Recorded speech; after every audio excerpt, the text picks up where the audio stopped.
આજે હું તમારી સાથે શેર કરવાની છું હોળી સ્પેશિયલ શ્રીખંડની રેસીપી.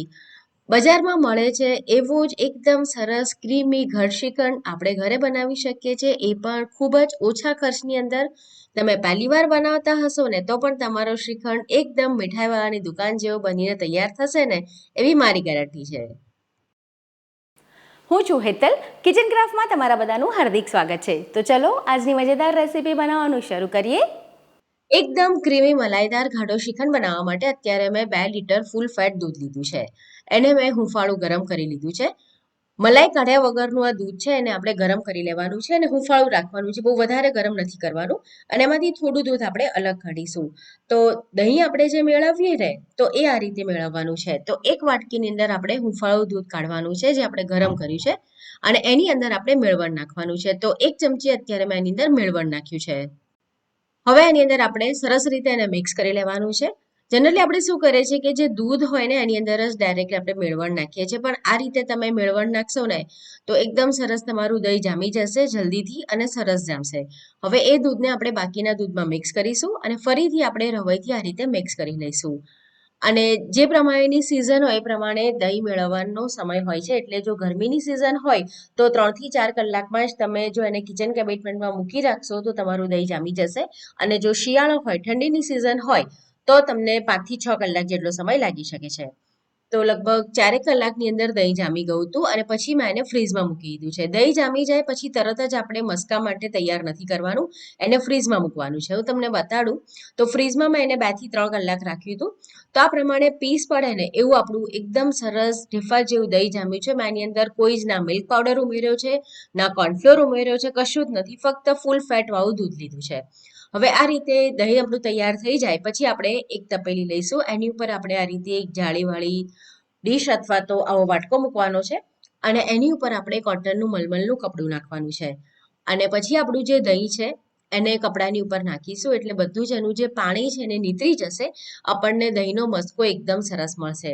હવે બધા લોકો શું કરે કે આ રીતે મસ્કો તૈયાર કરવો હોય ને તો એને પોટલી બાંધી અને લટકાઈને રાખે છે, પણ એમાં ઘણો સમય જાય અને બહારનું જે ટેમ્પરેચર હોય એના કારણે આ મસ્કો વધારે ને વધારે ખટાશ પકડતો જાય.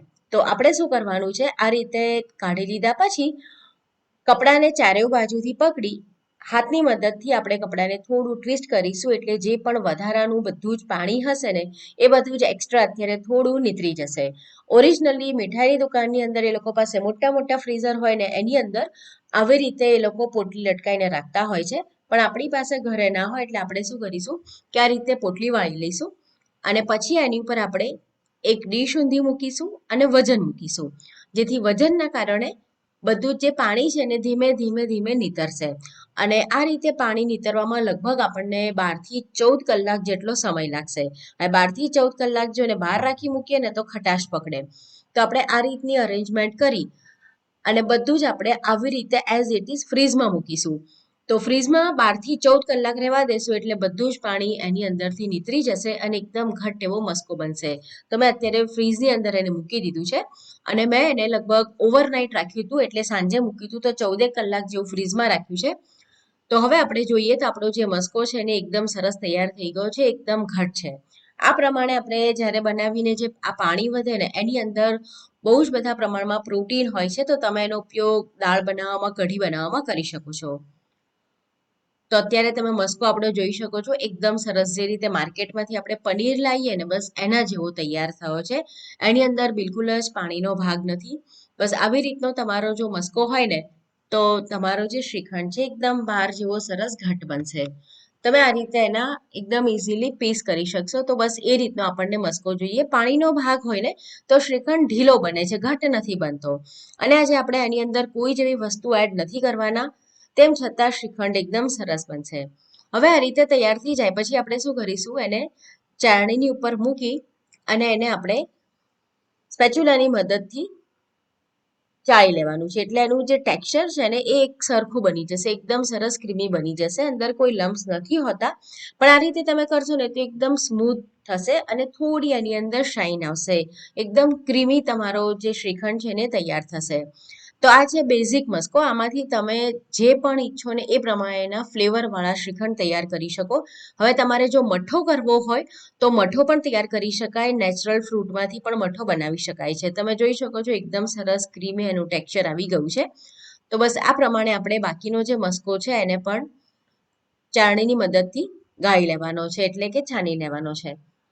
તો એકદમ સરસ આપણો મસ્કો તૈયાર થઈ ગયો છે. હવે એની અંદર આપણે ખાંડ ઉમેરી અને મીઠાશ આપીશું. તમારા દહીંની અંદર ખટાશ જે પ્રમાણેની હોય ને એ પ્રમાણે તમારે એની અંદર ખાંડ ઉમેરવાની હોય છે.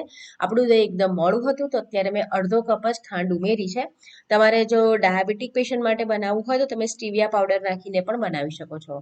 ત્યારબાદ 1 ટીસ્પૂન એની અંદર ઇલાયચી પાવડર, કાજુ અને કિશમિશ એડ કરીશું. અત્યારે હું કાજુ દ્રાક્ષ ફ્લેવરવાળો બનાવું છું.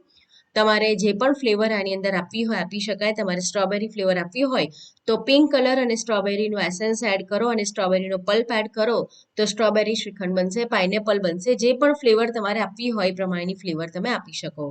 તો બરાબર મિક્સ કરી લઈએ. હવે આ રીતે આપણે ખાંડ ભેળવીએ ને એટલે થોડો શ્રીખંડ તમારો નરમ પડે, પણ તમે જોઈ શકો છો આપણો મસ્કો એટલો સરસ છે કે એકદમ ઘટ આપણો શ્રીખંડ તૈયાર થયો છે. હવે આ રીતે ખાંડ મિક્સ કર્યા પછી આપણે લગભગ 2 થી 3 કલાક ફરી પાછો આપણે એને ફ્રીઝમાં મૂકી દઈશું, એટલે એકદમ સરસ રીતે સેટ થઈ જાય. તો 2 થી 3 કલાક પછી આપણા એકદમ ઠંડા ઠંડા શ્રીખંડને આપણે સર્વ કરી લઈએ. તો સર્વિંગ માટે આપણે આ રીતે એક બાઉલની અંદર કાઢીશું અને થોડું એને ગાર્નિશ કરીશું, જેથી દેખાવમાં પણ એ ખૂબ જ સરસ લાગે, ખાવામાં તો એકદમ સરસ છે. તો કાજુ અને કિશમિશથી આપણે એને ગાર્નિશ કરીશું. થોડો ઇલાયચી પાવડર અને ગુલાબની આપણે પાંદડી નાખીશું. તો એકવાર તમે આ રીતે ઘરે શ્રીખંડની રેસીપીને ચોક્કસથી ટ્રાય કરો. આજની રેસીપી તમને કેવી લાગી કમેન્ટ કરીને ચોક્કસ જણાવો. જો રેસીપી પસંદ આવી છે તો તમારા ફ્રેન્ડ્સ અને ફેમિલીની સાથે એને જરૂરથી શેર કરો. અને આવી નવી રેસીપી જોવા જો કિચન ક્રાફ્ટ ચેનલને સબસ્ક્રાઇબ ના કરી હોય તો જરૂરથી કરો. તો ફરીથી મળીએ નવી મજેદાર રેસીપી સાથે.